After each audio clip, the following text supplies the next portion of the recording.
आंदोलनं ही केलेली आहे, काय कसा प्रतिसाद आहे? जनता म्हणते की आमच्यापर्यंत तुम्ही पोहोचूच नका.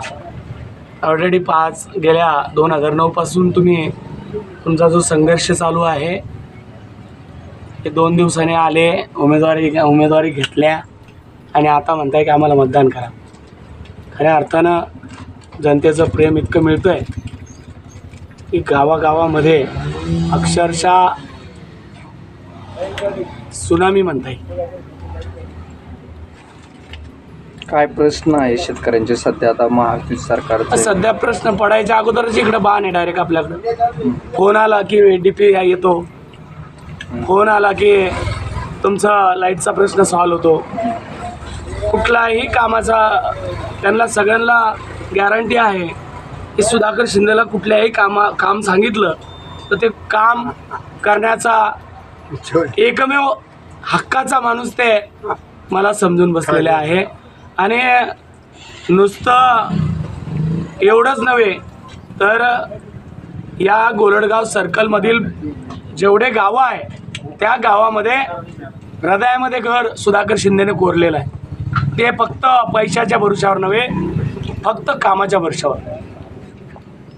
आता काय धनशक्ती विरुद्ध जनशक्ती असं? नक्कीच धनशक्ती विरुद्ध जनशक्ती आहे. एकीकडं काम आहे आणि एकीकडं पैसा आहे. जनतेला आपल्या वतीने मी परत एकदा आव्हान करतो की पैसा हा किती दिवसाचा आहे? 2 दिवस, 8 दिवस, 15 दिवस, 1 महिना. 1 महिन्याच्या वरती त्यांनी दिलेला पैसा पुरू शकत नाही. पण सुधाकर शिंदे हा तुमच्या सोबत 24 घंटे 365 दिवस आपल्यासोबत उभा आहे आणि तो कामाच्या माध्यमातून आहे.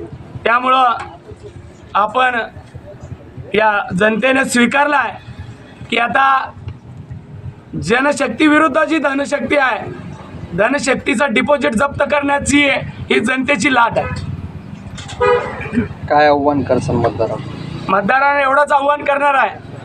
मी गेल्या 2009 पासून जे लढतोय, 2009ला पंचायत समितीला उभा राहिलो, फॉर्म भरला, बाजूचं गाव कोणतं आहे ते माहीत नाही, नुसत्या लोकांच्या पाया पडत गेलो, फक्त 75 मतांना पडलो.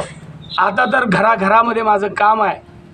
जनता नक्कीच या कामाच्या भरोशावरती समोरच्या उमेदवार जे आहे त्यांचं डिपॉझिट जप्त केल्याशिवाय राहणार नाही असा जनतेवर माझा विश्वास आहे.